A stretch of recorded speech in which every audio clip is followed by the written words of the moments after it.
8 minutos, horas en todo el país. Muy, pero muy buenas tardes. Bienvenidos a Bienestar 360 aquí en el aire de FM Libertad Neuquén 105.1 del dial. Arrancando otro martes más, en este caso 18 de junio. No estoy solo, por supuesto, porque ya está del otro lado la Doc. Está Moira Loza. Buenas tardes, ¿cómo estás? Buenas tardes, ¿cómo estás? Todo bien, todo bien. ¿Bien? Bien. Sí. Con un poco de... Uy, sí, amerita unos mates, algo calentito, Un como cafecito por acá. Bueno, vos ya te adelantaste, arrancaste con cafecito y dices, estoy en proceso, exactamente. Se viene otro programa más. ¿Con quién vamos a tener el gusto de hablar hoy? Bueno, viste que a mí me gusta traer estos temas medios disruptivos, te diría. Voces, no solo la medicina tradicional, que es la que conocemos todos y que está más divulgada, sino que también me gusta traer otro tipo de disciplinas, otro tipo de medicina, como para que también la audiencia conozca y sepa, y aparte porque me van preguntando y voy juntando las inquietudes de la gente y de mis pacientes, y bueno, en base a eso trato de cumplir con sus pedidos. Hoy vamos a hablar de la nueva medicina germánica y vamos a tener como invitado vamos a estar en una conexión telefónica porque él no se encuentra acá en Neuquén, con Gastón Vargas. Él es el referente y también un divulgador de esta nueva medicina germánica, y vamos a aprovechar a hacerle todas las preguntas y espero que la audiencia que tenga posibilidad se comunique, porque no hay mucho acá en la región ni mucho en el país. Entonces, cuando tenemos un invitado de este estilo está bueno que se aproveche y que se saquen todas las dudas. Bueno, buenas tardes, Gastón, ¿cómo estás? Acá Moira Loza. Hola, Moira, ¿cómo estás? Buenas tardes. Buenas tardes. Bueno, agradecerte mucho por participar del programa.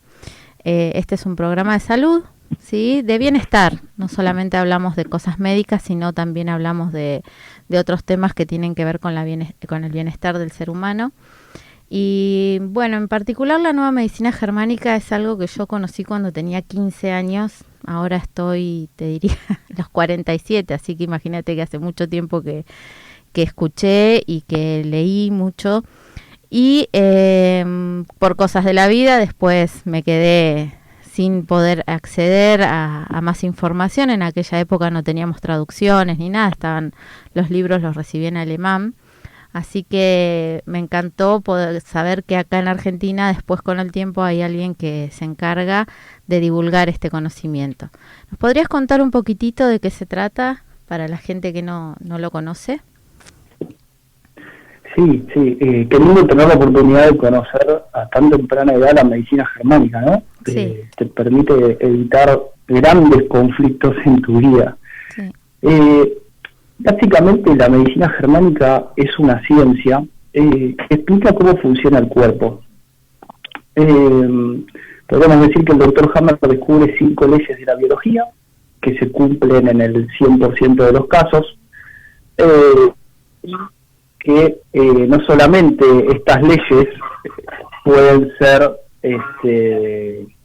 llamémoslo, verificadas por cualquier persona, sino que cualquier médico puede contarlas y verificarlas en menos de 48 horas, ¿sí? Es algo, Hammer llama a la primera ley de la biología la ley férrea del cáncer. Bien. Porque se cumple en el 100% de los casos. No es que vas a encontrar un caso en el cual no se cumpla. Bien. Entonces acá entramos en un nuevo paradigma donde empezamos a entender a la enfermedad como un proceso biológico y sensato de la naturaleza. Empezamos a entender que el contagio es una idea que crea Pasteur hace unos 100 y pico de años, sin fundamentos científicos, y ahí muchos médicos entran en conflicto, ¿no? Porque dicen, no, como Pasteur. Bueno, cuando ustedes hacen un revisionismo histórico, que yo lo hice, van a encontrar al profesor de Pasteur, que era Antoni Bejan, que era un verdadero científico, el cual fue no solamente calumniado, silenciado y demás, el cual ya antes de Pasteur había tenido la teoría del pleomorfismo, y Pasteur crea el monomorfismo, ¿no? Básicamente decía que la enfermedad en realidad era había que acomodar el terreno o el territorio para que la persona atraviese correctamente esa enfermedad que se manifestaba por un problema que estaba viviendo el individuo. Según Pasteur, el problema venía de afuera, ¿no? Entonces estamos en un contraste de paradigmas que son totalmente incongruentes. Sí, muy polarizados. Claramente, ¿no? el de Pasteur tuvo mucha más difusión. Claro, uno en la vereda enfrente del otro. Sí. Gastón, ¿podrías contarle un poquito a la audiencia acerca de quién era el doctor Hammer, como para que sepan también de dónde viene este paradigma nuevo? Que no es nuevo, Hammer, igual, pero bueno. Que no es nuevo, que él de hecho cita a los antiguos pueblos germanos, ¿no? Él dice... hace una referencia a las antiguas culturas que valoraban la naturaleza, que valoraban la conexión con la naturaleza, la conexión con lo que le pasa a uno, con sus emociones, con sus sentimientos, que interpretaban los síntomas como señales de la vida, no como un agente externo que viene a invadirnos, atacarnos y maltratarnos. Básicamente el doctor Hammer era un médico que junto con su mujer, que también era médico, a raíz de un accidente que no fue tan accidente en la isla de Córcega, en Italia, donde su hijo es baleado por el último príncipe de Italia, le dan un disparo en la yugular, su hijo agoniza durante varios meses, luego muere, y a raíz de esa muerte, el doctor Hammer, que era un médico que ya estaba por retirarse, estamos hablando de una persona que no solamente era médico, también había estudiado física, también era teólogo, sabía sánscrito, era un tipo súper culto, y que además era médico de las coronas de Europa, ¿no? Es un dato no menor, porque ¿quién puede acceder a las realezas o a gente de esa estirpe, ¿no? Los mejores profesionales, en teoría. Exactamente. Era oncólogo él también. Era oncólogo también y tuvo a su cargo 3 hospitales universitarios al mismo tiempo. Si hay algún médico escuchando, sabrá la responsabilidad, la energía que eso lleva, ¿no? 3 estamos hablando. Pero bueno, a raíz de la muerte de su hijo Dirk, el doctor Hammer desarrolla un cáncer de testículo derecho y la doctora Hammer desarrolla un cáncer de mama. A raíz de esta situación, él dice, mira, nosotros fuimos siempre personas muy sanas, como dice todo el mundo, ¿no? Antes de estar enfermo o de tener algún problema biológico como el cáncer. Dice, no entiendo cómo puede ser que justo ahora, que los dos siempre fuimos sanos, justo cuando muere nuestro hijo, los dos desarrollamos un cáncer. Al mismo tiempo. Entonces, en ese punto, se pone a investigar y dice, bueno, justo está involucrado un órgano en la mujer diseñado para nutrir o proteger, ¿no? Que es la glándula mamaria, porque tuvo un adenocarcinoma de glándula mamaria, la mujer Sigrid Hammer, y como era diestra tuvo un adenocarcinoma en la glándula mamaria izquierda. Después si querés aclaramos la lateralidad biológica, sí. Pero después, no podría haber sido en la mama derecha. Bien, sí, eso es interesante que después con la charla lo vayamos aclarando, pero ahora continuamos con esto. Entonces, a raíz de esta suposición del doctor Hammer, que de hecho él cuenta que él ya venía sospechando la correlación entre un hecho y la enfermedad, a raíz de esto el doctor Hammer descubre, después de muchas investigaciones, la primera ley de la biología, donde dice que a raíz de una situación dramática, inesperada y vivida en soledad, se activa un programa biológico en el cuerpo que trabaja a 3 niveles. A nivel psíquico, con un cambio de comportamiento, y ahí aparece la emoción, bronca, rencor, enojo, frustración. Por eso no tiene ningún sentido trabajar la emoción, lo que hay que hacer es resolver el conflicto, porque la emoción es lo que te está ayudando a resolverlo. Y si vos trabajás la emoción, lo único que estás haciendo es tratar de violentar la reacción del psiquismo ante una situación, ya sea de pérdida, de frustración, o lo que sea. Y no vas a resolver nunca el problema. Claro, como de negar, ¿no? La exactamente, emoción. Y es negar la realidad. Claro, y la emoción está ahí por alguna razón. Exactamente, es el efecto de un hecho. Y así como hay un efecto psíquico o emocional, hay un efecto biológico y orgánico. hay un efecto a nivel de un órgano y en un relé del cerebro que controla el órgano creado para resolver específicamente la situación que vivió la persona. Por ejemplo, en el caso de Sigrid Hammer, el adenocarcinoma de glándula mamaria izquierda es secretor, por eso es adeno, que significa secretor, adenocarcinoma, es secretor de un líquido seroso similar a la leche, que en la naturaleza, cuando un animal tiene a su cría, o sea, una hembra en este caso, lastimada, tiene un crecimiento celular en una de sus mamas, y cuando van a tomar leche todos los cachorros, solamente puede tomar leche de la glándula mamaria inflamada con el tumor el cachorro lastimado, hasta que el cachorro se recupera, y en ese momento el tumor se descompone, se caseifica, es descompuesto por las bacterias, y la mama vuelve a la normalidad. Ese sería el Entonces, proceso biológico. aquí encontramos no solamente, a raíz de un hecho, la enfermedad, ¿no?, con un choque biológico, que es lo que llamamos nosotros. Por eso no hablamos de conflictos emocionales, hablamos de conflictos biológicos, porque es un hecho que lo deja a uno detenido, frenado, como si hubiese caído un rayo encima y se queda paralizado y no puede reaccionar. De hecho, es algo que descubre antes que Hammer Henry Laborie, psicooncólogo francés, que él descubre que el origen de la enfermedad es la inhibición de acción. Básicamente estamos hablando de lo mismo, es decir, ocurre una situación y el individuo se queda paralizado para hacer algo, no puede ni atacar ni huir, sino que queda en inhibición de acción. Bien. Por otro lado, bueno, el doctor Hammer no solamente no tenía necesidad de lucrar con la medicina germánica ni nada por el estilo, porque él ya se estaba jubilando básicamente y tenía un montón de patentes, además era científico y además tenía un escarpelo que cortaba 10 veces más que los escarpelos que ya había, una cama para cirugías, tenía un montón de descubrimientos hechos y patentados. Entonces ya estaba viviendo sus patentes en Italia. Pero bueno, a raíz de este acontecimiento, que fue algo muy notorio y salió en todos los diarios, porque justo el último heredero de la corona italiana fue el involucrado en el hecho, se armó un revuelo muy grande. Pero bueno, el doctor Hammer continuó sus investigaciones hasta descubrir no solamente las 5 leyes de la biología. Para 1981 ya estaba descubierta la primera ley de la biología, y con unos pocos años logró descubrir las 5 leyes de la biología, que sí que después las mencionamos, sí, sino que después armó todo un sistema científico al respecto.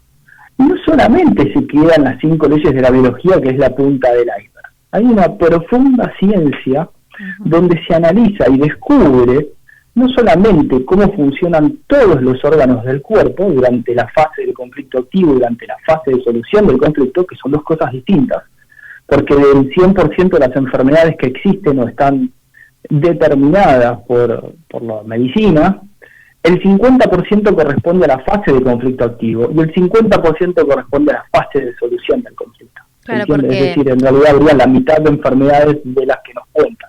Claro, pero corresponderían a distintos procesos. O sea, al mismo, digamos, serían... Él dice que la enfermedad tiene 2 procesos, la del conflicto activo y la de resolución, ¿es así? Solución, exactamente. Bien, entonces sería como Esa es la segunda ley. La ley bifásica del cáncer o de cualquier programa oncoequivalente. Bien. ¿Qué quiere decir oncoequivalente así la audiencia? Por ejemplo, una parálisis. Bien. Por ejemplo, una parálisis motriz, ¿no? Por ejemplo, una parecidia, por ejemplo, el ELA, la esclerosis lateral amiotrófica, sí, la esclerosis múltiple, etcétera. Básicamente hablamos de cualquier enfermedad, ¿no? Cualquier proceso orgánico que lo catalogamos como enfermedad. La diferencia con el cáncer es que para la medicina en realidad es cáncer cuando hay un crecimiento celular, ¿no? Pero básicamente una úlcera de la curvatura menor del estómago para nosotros también es cáncer, porque es la fase de conflicto activo de un conflicto de un gran rencor en el territorio o un conflicto de identidad, dependiendo si es mujer, diestra, zurda, hombre, etcétera, ¿no? Este equilibrio hormonal. Pero para la medicina cáncer es un adenocarcinoma de glándula mamaria. Claro, un sobrecrecimiento anómalo de algún tejido del cuerpo. Exactamente. Y es más, también es cáncer para la medicina clásica un crecimiento de tejido donde previamente hubo una úlcera, que para nosotros eso no es cáncer, es la reparación de la úlcera. Por ejemplo, un carcinoma ductal, donde hay una reparación del conducto que en fase conflictivo tuvo una úlcera, por la separación del contacto para nutrir, por ejemplo. Sí, después, si querés, te pongo algún que otro ejemplo. Pero, básicamente, para nosotros, cáncer sería la fase de conflicto activo que puede tener un crecimiento celular con un pleno sentido biológico, como te contaba recién en la mama, para generar un líquido seroso similar a la leche, que nutre. De hecho, en las culturas antiguas, tomaban esa leche de la mama de las mujeres, los hombres lesionados y débiles. El tumor de hígado, adenocarcinoma de hígado, es secretor de bilis, está vascularizado, tiene venas y arterias. El tumor de estómago es secretor de ácido clorhídrico, lo mismo, tiene células estomacales. Es decir, no vas a encontrar ningún tumor que no tenga células del órgano al cual pertenece. Bien.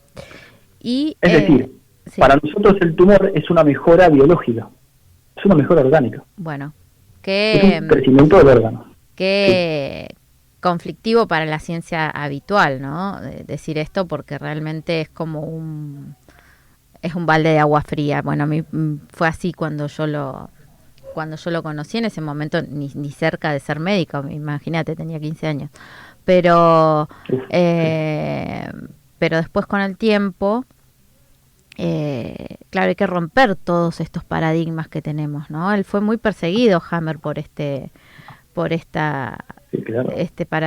nuevas leyes que él descubrió, y que en muchos, yo buscaba el otro día referencias, porque me gusta por ahí ver un poco en las redes y eso, a ver qué se habla, qué la gente entiende, y te dicen que es como una disciplina sin fundamento científico.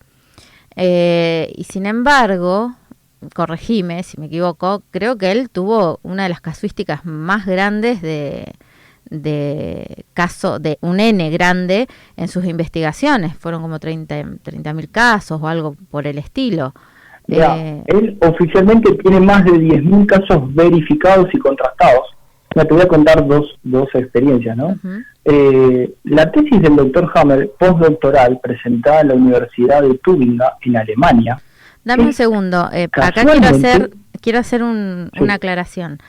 En la carrera académica, ¿sí? La tesis de doctorado o el doctorado en sí es el estadio más alto de todos en la pirámide. Entonces, una persona que llega a ese lugar, a esa instancia, no es un improvisado. No es un ignorante. No. Y esto lo quiero aclarar porque por ahí tenemos la costumbre de decirnos del doctor o el doctor a cualquiera, y no es así. Exactamente. No, es médico, en todo caso. Sí. La tesis postdoctoral es presentada en la Universidad de Tübingen y casualmente es la única tesis en el mundo que una facultad se rehúsa a verificar oficialmente.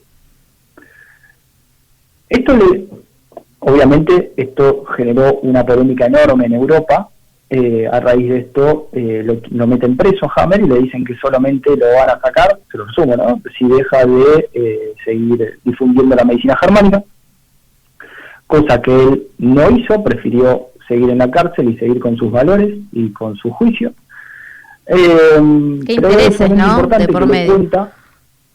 Sí. Pero hay algo que le cuenta gente interna de la facultad que él conocía, porque él trabajó muchísimo tiempo ahí, que le dicen, ya hemos verificado tu tesis en más de 100 casos. En todos lo pudimos verificar. Y ese es el motivo por el cual no te invitamos a hacer una verificación pública. Si hubiésemos encontrado un solo caso en el cual falle, te hubiésemos invitado a hacer una verificación pública.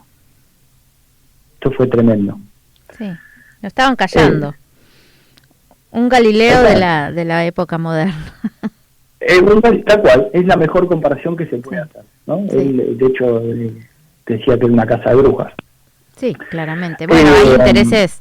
Imagínate si hoy pudiéramos decir que el cáncer se cura libremente. Nosotros tenemos miles de casos. Sí, sí, pero bueno, sería como un movimiento muy fuerte para la industria, sobre todo farmacéutica. No te olvides que hay muchos intereses ahí atrás. Millones. Manejan el mundo, básicamente.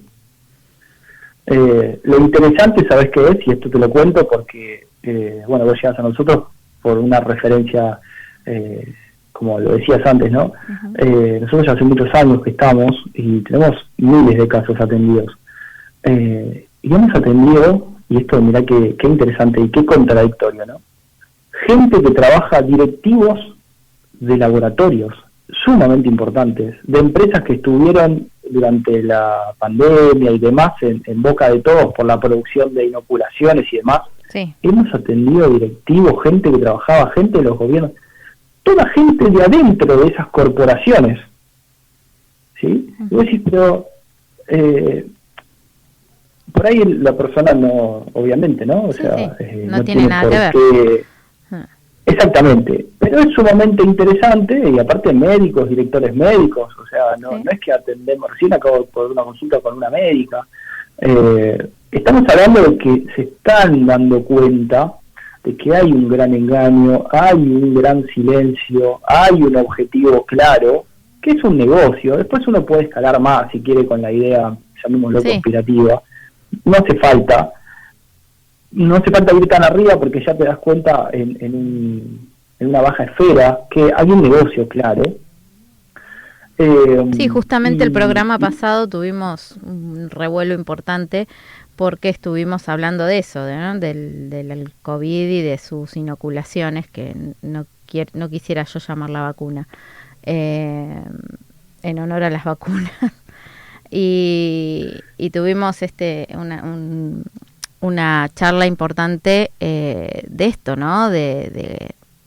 Mucha gente vino a hablar conmigo porque cómo nos salimos a hablar, y bueno, sí, salimos a hablar, hay mucha gente que sale a hablar, pero bueno, es un elefante blanco bastante importante de hacerle frente. Mira, yo he hablado este tema con muchas personas y yo les cuento a todos lo mismo. Cuando Krishnamurti va a una persona y le dice yo quiero cambiar el mundo, le dice, ¿tenés más plata que el sistema? No, entonces no podés, te tenés que cambiar vos. Sí. Es la única manera de hacer un verdadero cambio. Vos cambiás para siempre, cambia tu familia, cambia para siempre, en algún momento se termina. Sí. Esto funciona así. Es multiplicador. Gastón, sigamos con las leyes, explicamos un poquitito a la audiencia. Entonces estábamos en que una persona sufre este shock biológico, este evento biológico, sí. Y esto produce una alteración a nivel psíquico que cerebral y orgánico, perfecto. Al mismo tiempo. Uno por ahí a veces no se da cuenta de que a nivel orgánico tiene un proceso biológico o una enfermedad y solo se da cuenta de la emoción. Bien. ¿Podés hablarnos un poquitito de esto que lo nombraste anterior, de los conflictos de territorio, o querés seguir con las leyes, como vos quieras, que sea más claro para que sea aclarador, digamos, esclarecedor para la audiencia? Si querés, quizás es más fácil terminar de definir las 5 leyes. Bien. Y después ponemos ejemplos como para que haya un contexto. Perfecto. A raíz, y acá te puedo contar otro caso sumamente interesante, porque hay verificaciones científicas en hospitales universitarios en Europa. Todas las verificaciones científicas que hay las tenemos, por más que las hayan ocultado y silenciado. Yo las tengo publicadas en la web nuestra. Hay una que es sumamente interesante, porque Hammer dice que a raíz de un choque biológico o una situación dramática, inesperada, vivida en soledad y que no tiene solución inmediata, no solamente hay un remanente psíquico, como decíamos recién, con una emoción, y un remanente orgánico, sino que hay un foco de Hammer en el cerebro. ¿Qué es un foco de Hammer? Es una suerte de dianas concéntricas, ¿sí?, en un relé cerebral, porque él muestra y mapea el cerebro como si fuera una placa eléctrica, con relés.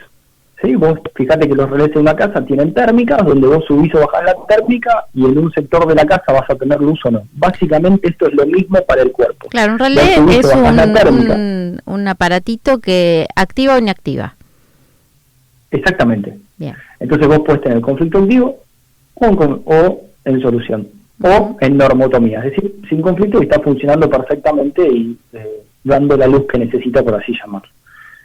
Entonces, Hammer descubre, después esto lo hace con una prueba científica que es junta, como todavía trabajaba en el hospital universitario, tenía a disposición miles de tomografías.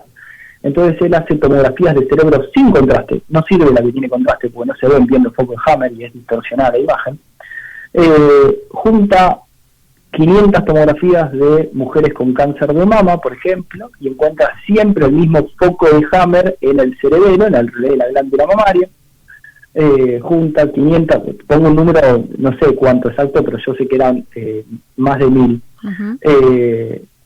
Lo mismo con el estómago, lo mismo con el hígado, lo mismo con las arterias coronarias. Entonces él va haciendo mapeos del cerebro hasta que establece un mapa completo de las 4 capas del cerebro. Entonces todos los órganos están mapeados en el cerebro. Entonces nosotros solamente con una tomografía podemos ver dónde hay un foco de Hammer y sabemos perfectamente el órgano que está afectado. Claro, porque entonces, vos fíjate, que en el homúnculo que exacto, no sé si el homúnculo de Hammer es el mismo, o sea, si es lo mismo. Es el mismo, perfecto. Sí. Listo, ahí están, o sea, esto no es un invento de Hammer tampoco, de alguien loco, esto está descrito también y posteriormente se siguió en estas investigaciones. Exacto, lo del homúnculo, que es muy antiguo, sí. Ahí se mapea todo lo que es la médula cerebral y el control de la motricidad. ¿Sí? Pero lo que Hammer hace es lo que hasta ahora nadie había hecho, que es el mapeo del tallo cerebral, del cerebelo y de la corteza cerebral, porque el de la médula cerebral vos lo tenés con el homúnculo. Claro, la parte motora. Exactamente. Entonces, esto es una revolución total y él hace una verificación científica. Hay verificaciones científicas en la Universidad de Transka, hay un montón más. Pero, entonces, ¿qué hace? En principio, los radiólogos se le reían porque decían que eran fallas del tomógrafo y Hammer decía, no, momento, algunos son fallas, pero estos no son fallas. Es muy fácil de verificar si son fallas o no. Si el foco de Hammer, vamos a hacer de cuenta que está en el lado derecho del cerebro, en el lóbulo temporal derecho, hacemos un primer scan de la persona y vemos dónde sale. Y en el segundo scan, la giramos 90 grados. Entonces, sin mover el tomógrafo, la falla debería salir en el mismo lugar donde estaba antes el tomógrafo. Si muevo el relé, no puede seguir la falla en el mismo lugar que aparecía en el cerebro. ¿Me siguen, no? Sí. Tendría que aparecer en el otro lado. Hicieron? Tiene que aparecer en otro lado, claro. Entonces, ¿qué ocurría? Le daban vuelta a la persona y aparecía en el mismo lugar donde había aparecido antes. Entonces, lo hicieron con 5 casos y dejaron de la verificación porque dijeron, no, esto está verificado. Y esto lo verificaron, y tengo la verificación oficial de Siemens, productor de tomógrafo, porque Hammer va y le dice, mire señor, busca al dueño de los tomógrafos, de la empresa Siemens, y le dice, miren, los radiólogos están diciendo que sus tomógrafos funcionan mal, yo le estoy diciendo que funcionan bien, y lo que está detectando es lo que llamamos un foco de Hammer. En realidad el foco de Hammer lo ponen los radiólogos en burla hacia Hammer, los focos ridículos de Hammer, y Hammer lo deja como foco de Hammer. Entonces hacen la verificación, comprueban que realmente el foco estaba en el cerebro y no era un error del tomógrafo, y quieren la certificación de Siemens, que nosotros la tenemos. Por más de que hoy la nieguen, está la verificación. Y después, por otro lado, es súper interesante que otras las verificaciones científicas que hicieron, llamaron a 5 personas, y Hammer dijo, denme la tomografía del cerebro de estas 5 personas, y yo les voy a decir todo el historial médico. ¿Qué les está pasando? Si tienen algún dolor en un órgano, si tienen algún tumor, o si tuvieron algún cáncer, y qué situaciones vivieron. Lo hizo con 5 personas, y en los 5 acertó exactamente todo lo que les había pasado. O sea, toda la junta médica estaba en shock. O sea que es como un mapa cerebral. Exactamente, es un mapa. Es un mapa donde vos ves dónde está el foco, entonces vos sabés, dependiendo cómo es el foco, sabés si el conflicto está en fase activa, si el conflicto está en fase de solución, o si el conflicto está resuelto. Y también, ¿qué tipo de conflictos? Exactamente. Por ejemplo, y ahora podemos ir al ejemplo que vos me decías, sí. En el caso de que esté el que encontremos un tumor en la glándula mamaria, yo sé, en la glándula mamaria derecha, yo sé que el foco de Hammer va a estar en el cerebelo, en el lado izquierdo del cerebelo, en el extremo, en la punta está justo el revés del cerebelo, y el conflicto es por necesidad de nutrir, porque el cerebro es una capa que está diseñada para la protección, por eso tiene el pericardio, el pleura, el peritoneo, el corión de la dermis, la glándula mamaria, son todos órganos diseñados para cuidar, para proteger y para nutrir, ¿no? Por ejemplo, y el sentido biológico lo tiene en la fase activa. ¿Qué sería la necesidad de nutrir? ¿Cómo se Por ejemplo, cuando vos ves a un hijo que está lastimado, que lo secuestraron, que lo golpearon, que le dispararon, que se quebró, o tiene algún problema donde vos consideras que es débil, o bueno, una situación donde vos lo querés cuidar y nutrir como madre. ¿Siempre a un hijo? No. Si es en el... O una lateralidad biológica. Bien. En el caso de una persona diestra, hombre o mujer, sí, el lado derecho de su cuerpo representa los conflictos simbólicos a la par. A la par hablamos padre, pareja, compañero, hermano, amigo, amante, o no sé si se les ocurre alguno más. Y el lado izquierdo es el lado impar, es decir, el que está por encima o por debajo. Por encima tenés a la madre, a la abuela, por debajo tenés a los hijos, a un jefe, por ejemplo, a un superior. A un jefe por encima, tal cual. Por debajo puede ser un paciente, puede ser un alumno. ¿Sí? Entonces, una mujer diestra que tiene un conflicto de no poder cuidar o querer nutrir a su hijo porque lo ve débil, porque lo lastimaron, porque le dispararon o lo que sea, va a generar un conflicto en la glándula mamaria izquierda, no en la derecha. Una mujer zurda es al revés, o el hombre zurdo es al revés. La par del zurdo es la izquierda, no es la derecha. Entonces, si una mujer zurda tiene un adenocarcinoma en la glándula mamaria derecha, corresponde al hijo, por ejemplo, ¿no? Podría corresponder a la madre también. Bien. Y bueno, estábamos en la segunda ley, decíamos. Segunda ley, que es la ley bifásica. Bien. ¿Sí? Solo si hay solución al conflicto, entramos en la fase de reparación. Si no, la fase activa continúa y la persona podría tener una fatiga orgánica y biológica, ¿sí? Si el conflicto dura muchos años. Es como entrenar un músculo sin parar. Lo puedes romper, lo vas a romper. Por otro lado tenemos la tercera ley de la biología. Esta tercera ley de la biología explica cómo funcionan los órganos durante la fase de conflicto activo y durante la fase de reparación, dependiendo su origen embriológico. ¿Sí? Sí. Básicamente es la ley que explica cómo se comporta la enfermedad. Se suele llamar el sistema ontogenético de tumores y enfermedades análogas. Ontogenético quiere decir que todas las enfermedades en la medicina proceden de la historia evolutiva del ser humano. Esta tercera ley de la biología explica cómo se comportan los órganos creados por las 4 capas germinales durante la fase activa y durante la fase de solución, siempre y cuando el conflicto haya sido resuelto. Si no, no entramos nunca en la fase de solución. La fase de solución es la que comúnmente tiene síntomas y es la que comúnmente se diagnostica como enfermedad. Por ejemplo, pero en realidad no es la fiebre estaría como en una etapa de resolución. Fase de solución, exactamente. Pero en realidad la peligrosa no es la fase de reparación, sino la fase activa, que es donde está el verdadero conflicto, donde la situación está pendiente, donde no hay síntomas. Porque lo peligroso en el cuerpo humano es que no haya síntomas, no es que haya síntomas. ¿Sí? Un cuerpo sin síntomas es un cuerpo que está muerto. Entonces, hay que tener mucho cuidado con la mala interpretación de lo que ocurre. Si vos te cortás la piel porque te lastimaste y no tenés síntomas, no te va a cicatrizar. Claro, si no tenés sangrado, si no tenés inflamación, si no tenés... Exactamente, no va a cicatrizar por arte de magia.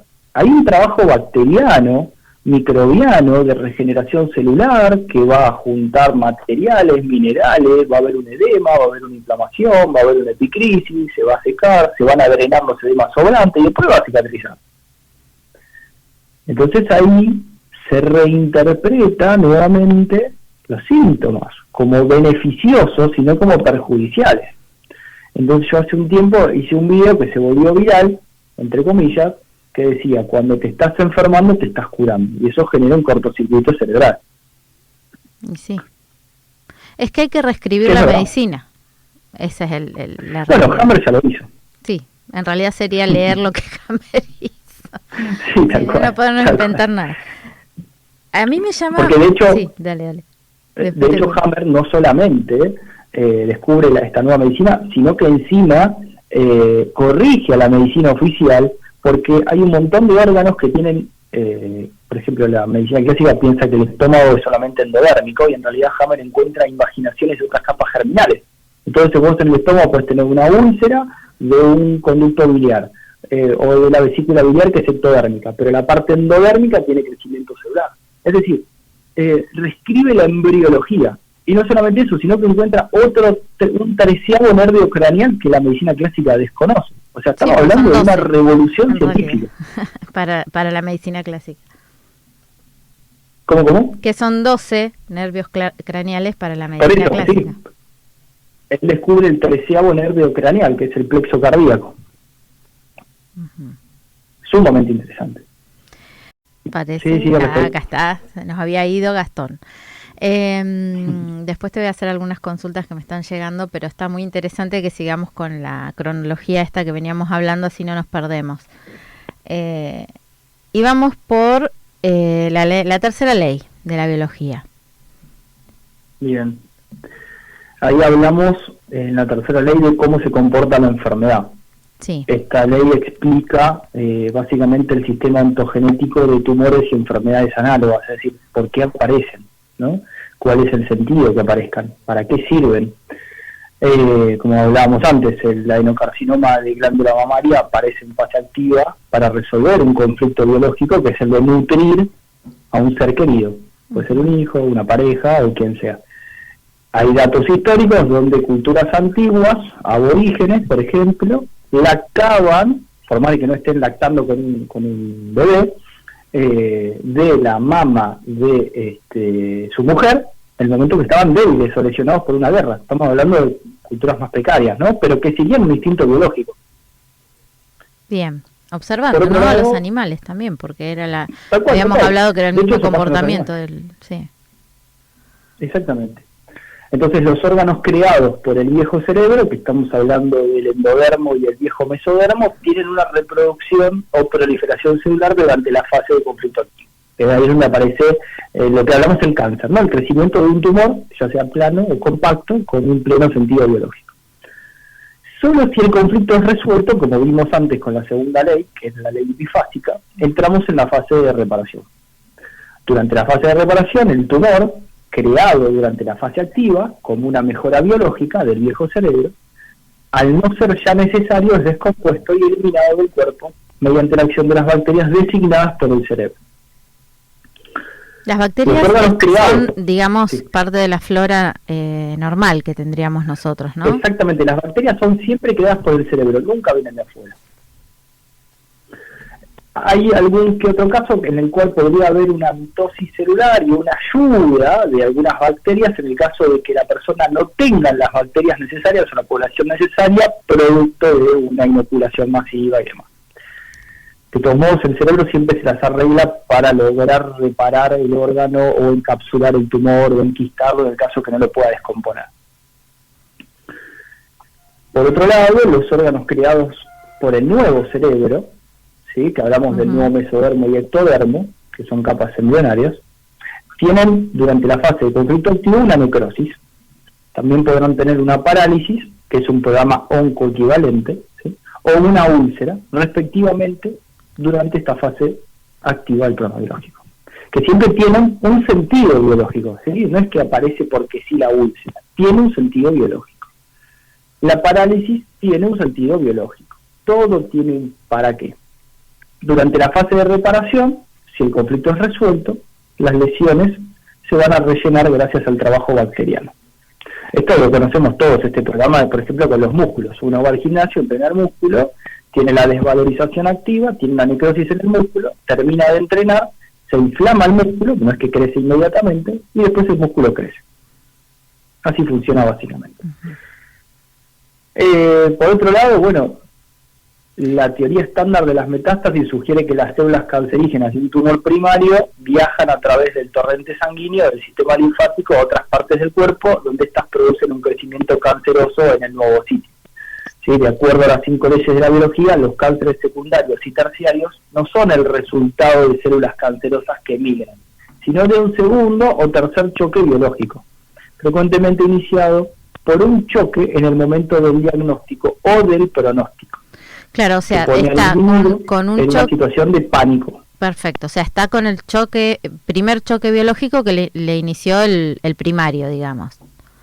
Cuando le descubren el primario, al momento de recibir, por ejemplo, el diagnóstico, se produce el segundo choque biológico. Por ejemplo, tercero, por ejemplo. En el cáncer de mama, cuando a la mujer le hacen una mamografía, un chequeo de rutina, le encuentran un adenocarcinoma de mama, entonces en ese momento le dice, usted tiene cáncer, ¿no? Entonces la mujer lo puede vivir como un miedo a la muerte y tener, o entre comillas, una metástasis pulmonar, que en realidad es un segundo conflicto añadido por el miedo a morirse. Entonces las alveolos pulmonares se van a reproducir de la misma manera que lo haría si está corriendo un león, para absorber más oxígeno y lograr escaparse del atacante y sobrevivir y no ahogarse, básicamente. O lo podría vivir como un ataque contra la integridad de la mama, porque cree que hay una célula maligna ahí dando vueltas y tratando de hacer algo raro, y podría afectar el corion de la mama, y ahí es donde vemos las mamas que se abren y que supuran hacia afuera como si fuera una lepra, que no tiene nada que ver con el tumor, es por un segundo conflicto añadido. Podría haber que muchas veces después se diagnostica también un nódulo linfático, o un linfoma de Hodgkin, o una metástasis en el ganglio, etcétera, y se terminan sacando, y en realidad es por la preocupación por esa área de su cuerpo, que en fase activa tiene una necrosis, y el linfoma es la fase de reparación, así que no había que hacer nada, pero de todos modos le sacan todo. Acá, si vos querés, sí. Tengo justo que lo tenía ahí a mano, porque, a ver, uno siempre se pregunta, ¿no? ¿Cómo hizo el doctor Hammer para realizar semejante descubrimiento? Uh-huh. Y esta pregunta se la hicieron en el 92 en Colonia, en Alemania, y el doctor Hammer respondió textualmente, ¿no? Dice, descubrí el sistema ontogenético de los cánceres y enfermedades oncoequivalentes, como la parálisis motriz, tras la observación de aproximadamente 10.000 casos. Ahí está la respuesta a la pregunta que me habías hecho. Sí. Trabajaba en forma absolutamente empírica, como cualquier buen científico debería hacerlo. Documentaba todos los casos que iba recolectando junto con los escáneres de TAC del cerebro, así como la evidencia histológica. Fue solamente cuando había ya juntado toda esa información y comparado los resultados, cuando descubrí que había un sistema subyacente. Fue importante en particular porque jamás habíamos pensado que eso fuera posible.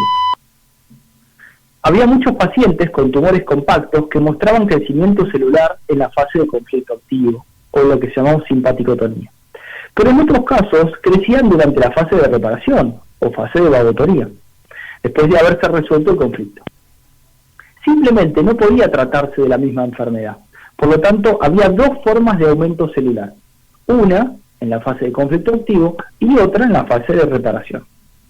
Aquellas enfermedades que muestran una reducción o disminución celular, es decir, la aparición de hoyos, necrosis o úlceras, también llamadas abscesos, en la fase de conflicto activo, tienen aumento celular en la fase de reparación. Comparé estos descubrimientos distintos y siempre percibí la presencia de este sistema. Aquellos tumores que durante la fase de conflicto activo formaban crecimiento celular, siempre tenían sus relés en el tronco cerebral y en el cerebelo. ¿Viste lo que te contaba antes? De nutrición. Estas dos porciones del cerebro, en conjunto, se denominan el paleoencéfalo o cerebro antiguo. Todas las enfermedades cancerosas, por lo tanto, que manifiestan crecimiento celular durante la fase de conflicto activo, tienen su relé en el cerebro antiguo, que es donde son dirigidas.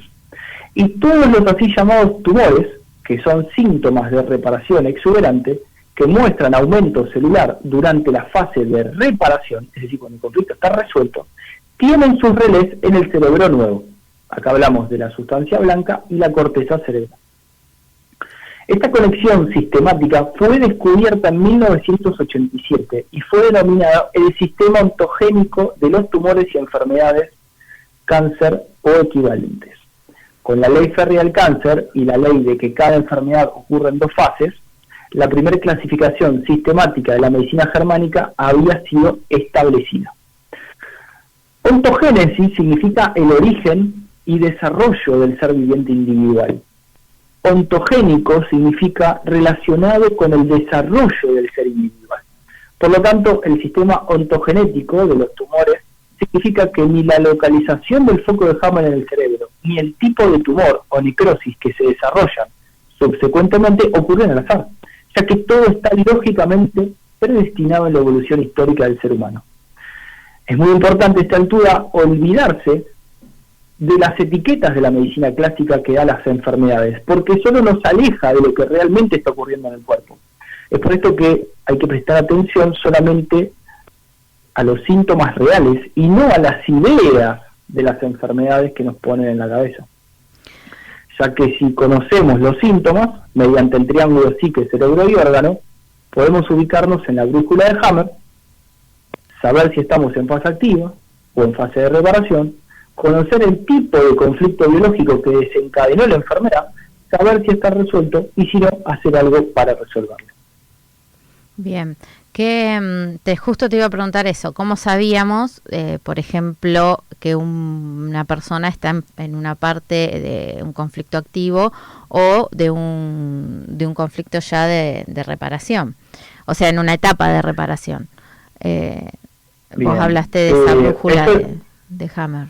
Bien, básicamente uno tiene que hacer una formación completa porque el cuerpo es muy extenso, ¿sí? Hay muchísimos programas biológicos, por eso nosotros brindamos una consulta privada para aquellos que están empezando y no tienen tiempo de estudiar todo y necesitan resolver inmediatamente, para guiarlos, ¿no? También tenemos una comunidad donde pueden hacer preguntas teóricas y nosotros se las respondemos. Sí, es sumamente compleja el mapa cerebral, complejo. Sumamente complejo. Sí, cuando los médicos se ponen a estudiar, que hay muchísimos médicos que tenemos como alumnos, encuentran una verdadera ciencia. Me dicen, esto es lo que yo quise estudiar cuando me puse a estudiar. Sí, yo estoy en proceso, ya desde mi etapa profesional, y es sumamente complejo.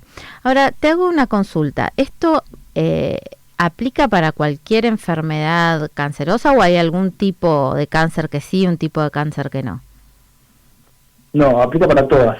Lo único que no aplica es si hay intoxicaciones o traumatismos, obviamente, ¿no? Claro, en un Pero accidente, sí podemos ver cómo a raíz de la intoxicación o del traumatismo puede haber choques biológicos. A raíz de ahí, saliendo desde ese... Bien, Exactamente. Y esto, en el caso, después vamos a hablar porque ahora tenemos en un minutito más, tenemos un corte otra vez.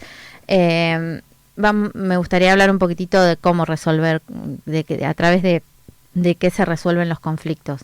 Pero esto también aplica, por ejemplo, para las enfermedades crónicas, para la diabetes, no, la única diferencia, infartos, para... Sí, absolutamente. La diferencia de un proceso de enfermedad normal, como tendría un animal, con una cronicidad que solo existe en los seres humanos, porque no hay tendinitis crónicas en los animales, no hay ningún proceso que sea crónico, inmunológico, degenerativo y todo eso en los animales, los conflictos son resueltos rápidamente, es que el ser humano se saltea el fárgol de la naturaleza, de evitar el sufrimiento y de perpetuarlo, y elige vivir en un sistema totalmente parabiológico donde absolutamente todo lo que hace desde que se levanta lo conflictúa y genera recaídas constantes. Eso se debe a, condicionamientos culturales, religiosos, dogmáticos, etcétera, etcétera, ¿no? Bueno, pero ahora hay como todo pongámoslo entre comillas, un descubrimiento de este tema desde la inmunoneuroendocrinología, es como que se van acercando a esto de que la emoción en algún momento, no tan complejo como la descripción que hizo Hammer, pero es como que se está abriendo un poquitito y ya se habla mucho de la enfermedad de origen que no es biológico, digamos, como incluso de los contagios, no se contagia el que quiere, sino el que puede, porque, bueno, en muchos casos, yo por ejemplo tengo pacientes que son pareja y que uno tiene HIV, el otro no tiene HIV y no se contagian, después de años de estar juntos y sin cuidados. Sí, mira, no es que no quiero ser optimista, pero la medicina germánica está prohibida, y te explico por qué no podría sacarse a la luz, por lo menos en el contexto en el cual vivimos hoy en día. O por ejemplo podrías hacerle un juicio al Estado siendo jubilado porque no te sube la jubilación, no te la ajusta por inflación y te está generando un cáncer de hígado. O le podrías hacer un juicio a tu pareja porque te engañó y te está generando un cáncer de colon. No está preparado el sistema en el cual vivimos para entender el efecto que tienen sus decisiones y los choques biológicos que genera. Claro. Entonces, por más de que uno sea súper optimista, esto requiere una revolución total de un sistema político, económico y social. Sí, no solo médico. O sea, no es exactamente. Lo que pasa es que las implicancias de la medicina germánica no son solamente médicas, son económicas, son políticas. ¿Por qué? Porque vos, cuando entendés que no te conviene accionar robando, que no te conviene generar un problema, que no te conviene engañar al otro, que no te conviene robar, que no te conviene mentir, que no te conviene, el mundo cambia. Claro, es muy filosófico que no está interesado en eso. Este paradigma, además de biológico, digamos. Es sí, un pero cambio. Si vos supieras que al engañar a tu pareja te está generando un cáncer de mama, como lo he visto un montón de veces, no lo engañarías, serías coherente inmediatamente, resolverías el conflicto, no habría ningún problema.